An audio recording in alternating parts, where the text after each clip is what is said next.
नमस्कार दोस्तों, कैसे हो सब? मस्त हो ना? एकदम मस्त रहो, स्वस्थ रहो, खिलते रहो। नमस्कार दोस्तों, मैं आपका दोस्त सिद्धेश आपके सामने हर वक्त एक अलग अलग विषयों पर वीडियो प्रस्तुत करता हूँ। हमारा आज का विषय है महाशिवरात्रि व्रत। दोस्तों, ये महाशिवरात्रि का व्रत क्यों करना चाहिए, इसको महाशिवरात्रि क्यों कहते हैं और इसके पीछे जो कथा है पुराणों में वो कौन सी है, ये हम इस वीडियो में देखेंगे। आप भक्तिभाव से सुनो और भगवान शिव जी की कृपा प्राप्त करो। हिंदू पंचांग के अनुसार प्रत्येक माह में कृष्ण पक्ष की चतुर्दशी तिथि उसको मासिक शिवरात्रि मनाई जाती है। उस तिथि को त्रयोदशी को प्रदोष व्रत होता है, वह भी भगवान भोले शिव जी का ही होता है। भौम प्रदोष, शनि प्रदोष ऐसे आपको पता होंगे, सोम प्रदोष। सभी कामनाओं की पूर्ति और भोले भंडारी की कृपा पाने का विशेष दिन ये महाशिवरात्रि का पर्व, भगवान भोले शंकर का यह त्यौहार होता है। यह महाशिवरात्रि इस साल गुरुवार 11 मार्च 2021 को मनाया जाएगा। गुरुवार 11 मार्च 2021 को। ऐसा कहा जाता है कि इस दिन माँ पार्वती और भगवान शिव का विवाह हुआ था, ऐसे माना जाता है। इस दिन भगवान शंकर को बिल्वपत्र, बेल फल एवं धतूरा, पुष्प, बेर आदि अर्पित किए जाते हैं, अर्पण करते हैं भगवान के चरणों में। काशी में विश्वनाथ जी के यहाँ तो भांग का भोग होता है। इस दिन कई प्रकारों के धार्मिक अनुष्ठान जैसे कि वरद शंकर की पूजा तथा सहस्र बिल्वार्चना, 1000 बेलपत्र भगवान को चढ़ाए जाते हैं। रुद्राभिषेक किया जाता है, हवन होता है। महामृत्युंजय मंत्र का भी जाप किया जाता है। इस मंत्र के जाप से कई कष्टों का निवारण होता है, ऐसे माना जाता है। महामृत्युंजय मंत्र का जाप स्वास्थ्य लाभ के लिए भी बहुत ही फायदेमंद रहता है। इसलिए कई बार बीमारी हटाने के लिए यह जाप किया जाता है। भोले भंडारी की कृपा पाने के लिए क्रोध का त्याग करें, यानी कि शिवरात्रि में व्रत रखने के दौरान किसी से बिना वजह लड़ाई झगड़ा न करे। हो सके तो पूरे दिन मौन रखे और यथाशक्ति नमः शिवाय के मंत्रों का जाप करे। सुबह पूजा करके इस मंत्र का जाप किया जाता है और इस प्रकार ये मंत्र के जाप से कष्टों का निवारण होता है। दोस्तों, पुराणों में मैंने जैसे आपको कहा, महाशिवरात्रि की एक दंत कथा है, वो अभी हम देखेंगे कि उसको महाशिवरात्रि क्यों कहा जाता है। पूर्व काल में चित्रभानु नामक एक शिकारी था। जानवरों की हत्या करके वह अपना परिवार पालता था। जंगल में शिकार करके अपना परिवार पालता था। वह एक साहूकार का कर्जदार था। कर्ज लिया था उसने, लेकिन उसका ऋण समय पर न चुका सका। जो भी कर्ज लिया था वो वक्त पे नहीं दे सका, तो साहूकार क्रोधित हो गया और क्रोधित साहूकार ने शिकारी को शिव मठ में बंदी बना लिया, बंदी कर दिया उसको। संयोग से उस दिन ये मासिक शिवरात्रि थी। शिकारी ध्यान मग्न होकर शिव संबंधी धार्मिक बातें सुनता रहा। वहाँ चल रही थी धार्मिक बातें, वो सुनता रहा, उसके कान पे आने लगी वो। चतुर्दशी को उसने शिवरात्रि का व्रत की कथा भी सुनी। जो मंदिर में कथा चल रही थी वो उसने सुन ली। शाम होते ही साहूकार ने उसे अपने पास बुलाया और पूछा, ऋण चुकाने के विषय में बात की। शिकारी, अगले दिन मैं आपका सारा ऋण जो कर्ज लिया है वो लौटा दूंगा, ऐसा वचन देकर बंधन से मुक्त हो गया और अपनी दिनचर्या की भांति वहाँ जंगल में शिकार के लिए निकला। लेकिन दिन भर बंदी गृह में रहने के कारण भूख और प्यास से बहुत ही व्याकुल था। शिकार खोजता हुआ वो बहुत दूर निकल गया, जंगल में अंदर अंदर चला गया। जब अंधेरा होने गया तो उसने विचार किया कि आज की रात जंगल में ही बितानी पड़ेगी। वह एक तालाब के किनारे एक पेड़ पे चढ़कर बैठ गया। अनजाने में वो पेड़ बेल का पत्ता यानी कि बेल पत्र का ही पेड़ था, बेल वृक्ष था। बिल्व वृक्ष के नीचे शिवलिंग का पी था, शिवलिंग था उसमें, और उसके ऊपर बहुत सारे बिल्व पत्र पड़े हुए थे, इसलिए वो शिवलिंग ढका हुआ था। उसको पता भी नहीं था। उस समय वो पेड़ पे बैठे बैठे टहनियाँ और पत्ते तोड़ने लगा। संयोग से वो पत्ते शिवलिंग पर ही गिरती चली गई।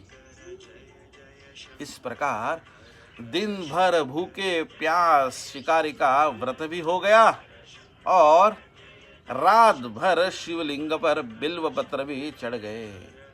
ऐसे होते होते पहला प्रहर बीत गया रात का। तब एक गर्भिणी हिरणी तालाब पर पानी पीने पहुंची। शिकारी का ध्यान उस तरफ गया। शिकारी ने धनुष पर तीर चढ़ाकर जो ही प्रत्यंचा खींची। हिरणी बोली, शिकारी, मैं गर्भिणी हूं, शीघ्र ही प्रसव करूंगी, तुम एक साथ 2 जीवों की हत्या करोगे, जो ठीक नहीं है, धर्म के अनुसार नहीं है। मैं बच्चे को जन्म देकर शीघ्र ही तुम्हारे समक्ष प्रस्तुत होती हूं, तब तुम मुझे मार लेना। शिकारी ने प्रत्यंचा ढीली कर दी और हिरणी जंगली की झाड़ियों में लुप्त हो गई, चली गई जंगल में। प्रत्यंचा चढ़ाने तथा ढीली करने के वक्त कुछ बिल्व पत्र अनायास ही टूटकर वापस शिवलिंग पर गिरे गए। इस प्रकार उससे अनजाने में ही ये जो प्रथम प्रहर की पूजा थी ना, जो प्रथम प्रहर चल रहा था रात का, उसका पूजन संपन्न हो गया। कुछ ही देर बाद और एक हिरणी वहां से आई। शिकारी ने उसको भी देखा। समीप आने पर उसने धनुष पर बाण चढ़ाया। तब उसे देख के हिरणी ने बोला, बहुत ही विनम्रता पूर्वक निवेदन किया, हे शिकारी, मैं थोड़ी देर पहले ऋतु से निवृत्त हुई हूँ। अभी मैं कामातुर हूँ, बहुत कामातुर हो गई हूँ। मैं अपने प्रिय के खोज में भटक रही हूँ। किसी हरिण की मुझे तलाश है। मैं अपने पति से मिलकर शीघ्र ही तुम्हारे पास आऊंगी। मैं बहुत कामातुर हो गई हूँ। अभी ऋतु निवृत्त हुआ है। शिकारी ने उसे भी जाने दिया। 2 बार शिकार को खोकर उसका माथा बहुत ही ठनकने लगा। वह चिंता में पड़ गया। रात्रि का ये आखिरी प्रहर बीत रहा था, दूसरा प्रहर भी गया। इस बार भी धनुष से लगकर कुछ बेल पत्र शिवलिंग पर गिर गए थे। ये दूसरे प्रहर की पूजा भी संपन्न हो गई उसके हाथ से अनजाने में। उसको पता भी नहीं चल रहा था, लेकिन बिल्व पत्र भगवान शिव जी के पिंडी पर गिर रहे थे। तभी एक अन्य हिरणी अपने बच्चों के साथ उधर से बाहर आई। शिकारी ने ये देखा, उसकी नजर उस पे गई। बहुत ही स्वर्णिम अवसर था शिकारी के लिए, क्योंकि परिवार के साथ वो हिरणी थी। तब तीर चढ़ने में देर नहीं लगनी चाहिए। उसने तीर छोड़ने ही वाला था तो तुरंत वो हिरणी बोली, हे शिकारी, मैं इन बच्चों को इनके पिता के हवाले करके आपके पास लौट आऊंगी।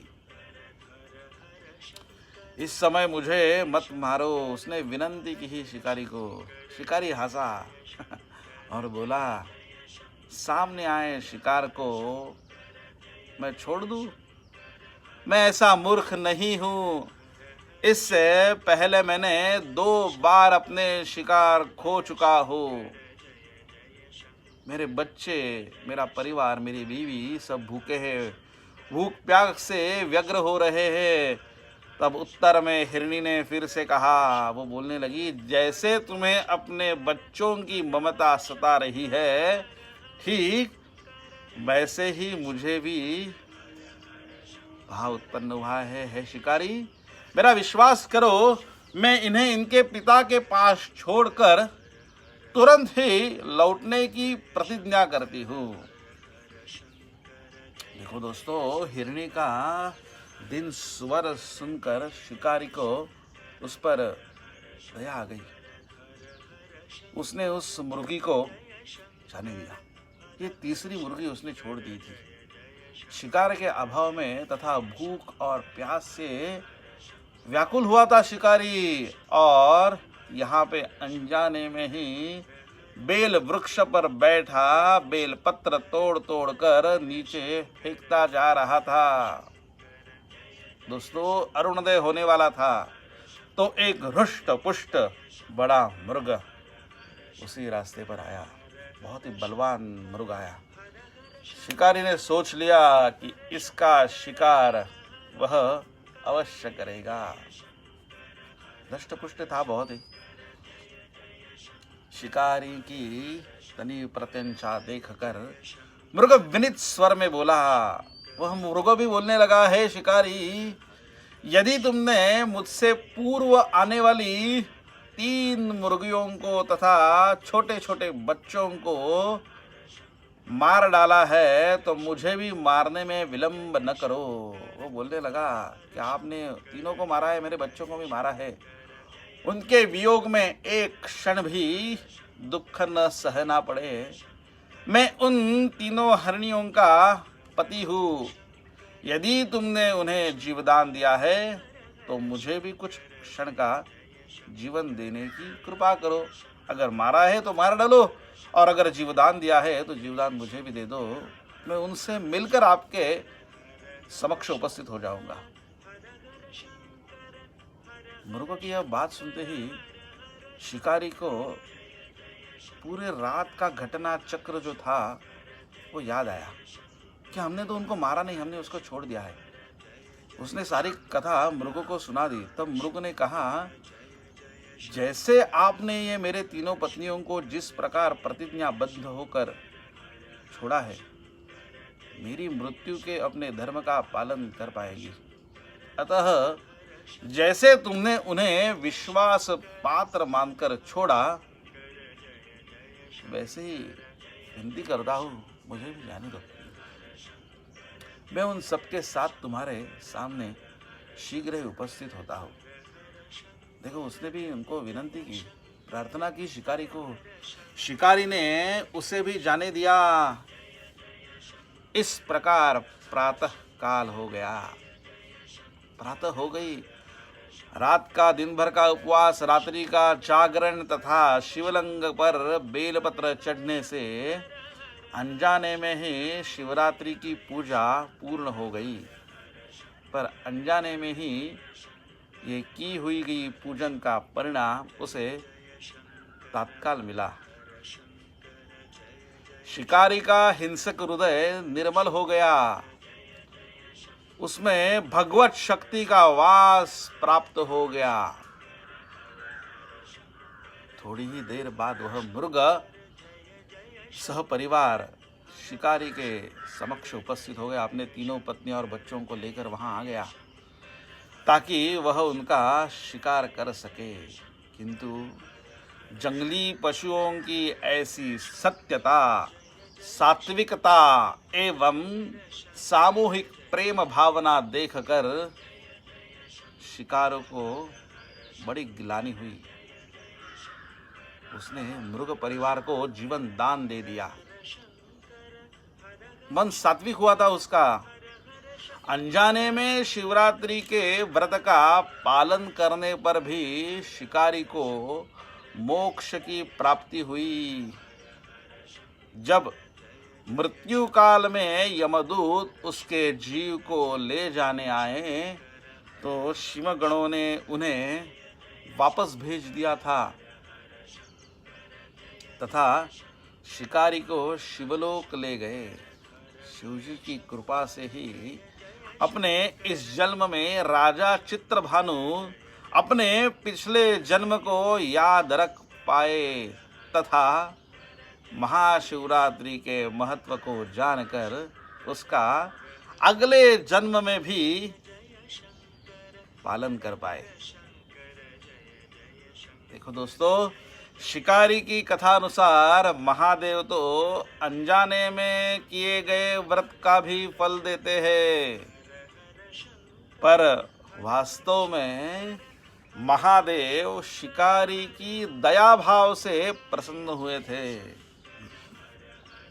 अपने परिवार के कष्ट का ध्यान होते हुए भी शिकारी ने मृग और उसके परिवार को जाने दिया था, उसके तीनों पत्नियों को, बच्चों को। यह करुणा ही वस्तुतः उस शिकारी को उन पंडित एवं पुजारियों से उत्कृष्ट बना देती है। जो भी भक्त सिर्फ रात्रि जागरण, दिन भर उपवास, दूध, दही, फलाहारी एवं बेलपत्र से पूजा करते हैं और भगवान शिव जी को प्रसन्न कर लेना चाहते हैं, उनसे भी ये शिकारी का भाव बहुत प्रसन्न हो रहा था। इस कथा में सबसे महत्वपूर्ण बात यह है कि इस कथा में अनजाने में हुए पूजन, इस पर विशेष बल दिया गया है। इसका अर्थ यह नहीं कि शिव किसी भी प्रकार से किए गए पूजन को स्वीकार करेंगे अथवा भगवान भोलेनाथ जाने या अनजाने में किए हुए पूजन में भेद नहीं कर सकते। वास्तव में वह शिकारी शिव पूजन नहीं कर रहा था। अगर आप कथा देखेंगे तो वो शिव पूजन नहीं कर रहा था। इसका अर्थ यह भी नहीं हुआ कि वह किसी तरह के किसी फल की कामना भी नहीं कर रहा था। उसने मृग के परिवार को समय एवं जीवन दान दिया, जो कि शिव पूजन के समान है। शिव का अर्थ दोस्तों कल्याण ही होता है। उन निरीह प्राणियों का कल्याण करने के कारण ही वह शिव तत्व को जान पाया अनजाने में, तथा उसका शिव से साक्षात्कार हुआ और वह शिवरात्रि महाशिवरात्रि हो गई। भगवान शिव जी प्रसन्न हुए उसको। परोपकार करने के लिए महाशिवरात्रि का दिवस होना भी आवश्यक नहीं है। कल्याण मार्ग का अनुसरण करे, वही महाशिवरात्रि का सच्चा व्रत है। दोस्तों, ये महाशिवरात्रि के दिन आप भी ऐसा ही व्रत करें, ज़्यादा से ज़्यादा मौन रखें। हर मास की शिवरात्रि को महाशिवरात्रि क्यों कहा गया, इसकी एक पुराणों में दंत कथा है जो मैंने आपको सुनाई। भगवान शिव जी की कृपा प्राप्त कर ले, नमः शिवाय का जाप यथाशक्ति ज़्यादा से ज़्यादा करे, मौन रखे, झगड़े ना करे, लड़ाई ना करे। अपने परिवार की भी जो भी इच्छा है उस पर ध्यान दे। जैसे शिकारी ने अपने परिवार होते हुए भी मृग के परिवार को छोड़ दिया, इसलिए ये सब आपने सुना अभी कथा में। वैसे ही भगवान शिव जी, भोले शंकर, जैसे शिकारी को मोक्ष प्राप्त हुई उस पर प्रसन्न हुए, वैसे आपके ऊपर भी प्रसन्न हुए। यही मैं शिवरात्रि व्रत की आपको शुभकामनाएं देता हूँ। शिवरात्रि के व्रत का निश्चित काल होता है, रात को पूजा की जाती है, उसका हर एक वक्त होता है। वो भी अगर आपको जानना है तो आप मुझे संपर्क कर सकते हैं 9923106478। तब आपको मैं बता दूंगा कि वो निश्चित काल का समय क्या है, और ये व्रत रखकर भगवान शिव जी की कृपा संपादन करें। धन्यवाद दोस्तों।